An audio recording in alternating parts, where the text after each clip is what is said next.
लग्नानंतर घरात एक शब्द कायम ऐकू येतो. अहो ऐकलत का?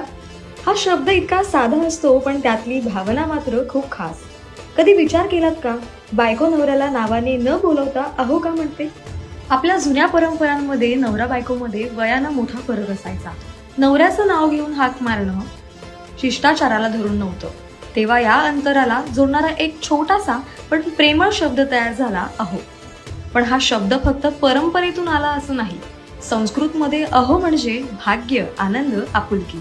मनात आदर असेल, जिव्हाळा असेल किंवा समोरच्याचं महत्त्व वाटत असेल तेव्हा हा शब्द नैसर्गिकपणे तोंडातून येतो. लग्नानंतर नवरा हा स्त्रीच्या आयुष्यातला महत्त्वाचा आधार बनतो. त्याच्याशी बोलताना प्रेम, आदर आणि जवळीक या सगळ्या भावना एकाच शब्दात उतरतात, ते म्हणजे अहो.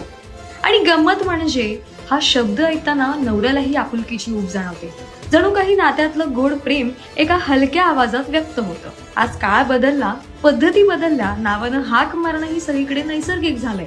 पण अहो मध्ये दडलेलं प्रेम अजूनही तसंच आहे. म्हणून अहो आजही प्रत्येक घरात तितक्याच प्रेमाने ऐकू येतं. अशाच माहितीपूर्ण गोष्टींसाठी पाहत रहा अनिमानी.